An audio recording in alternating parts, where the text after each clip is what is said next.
오늘은 새해가 되어도 바뀌지 않는 일본의 영토 야욕에 관련한 이야기를 해보겠습니다.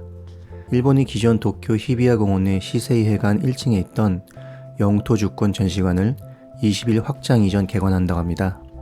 개관식이 20일 오후 5시에 열리고 다음 날인 21일부터 무료로 일반 관람객을 받을 예정이라고 하는데요.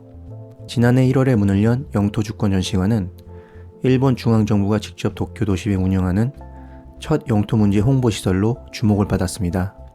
일본은 독도가 시네마현에 속한 다케시마라고 주장하고 있으며 시네마현은 2006년부터 해마다 2월 22일을 다케시마의 날로 지정해 행사를 개최하고 있는데요.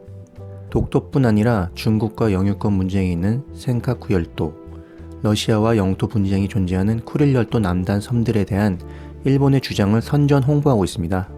그러나 기존 전시관은 눈길을 끌기 어려운 지하 1층의 후미진 곳에 위치해 히비야 공원을 이용하는 일반 방문객의 발길이 적었던 것으로 알려졌습니다. 일본 정부는 이런 점을 고려해 정부 청사가 밀집한 가스미가세키 지구에 도라노몬 미쓰이 빌딩 지상 1층에 새 전시 공간을 마련한 것이라고 합니다.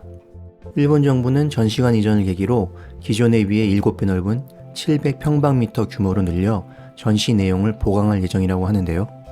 이전되는 상설 전시관 중앙에 자리 잡는 독도 전시 공간에는 에도시대 이후 일본인의 강치잡이 등 활동상, 메이지시대 등의 행정관리 실태자료, 샌프란시스코 강화조약 초안지 작성 당시의 독도에 대한 인식과 더불어 한국 주장에 대한 반론 자료 등이 전시 소개될 예정이며 쿠릴 열도 남단 섬들을 일본이 점령하고 있을 때 섬에서 촬영된 사진과 이곳에 살았던 일본인들 영상 전시가 기획되고 있습니다.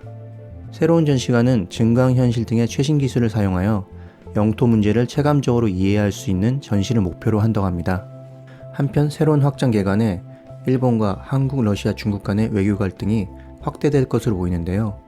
우리 정부는 2018년 1월 영토 주권 전시관 개관 당일 항의 성명을 발표하고 즉각 폐쇄를 요구하는 입장을 밝힌 바 있어 이번 확장 개관에도 항의 성명을 발표할 가능성이 있습니다.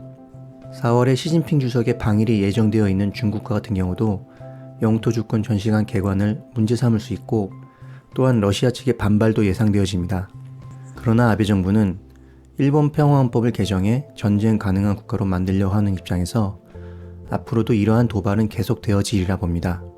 지금까지 썸머블랙이었습니다. 구독과 좋아요는 영상을 만드는 데 큰 힘이 됩니다. 감사합니다.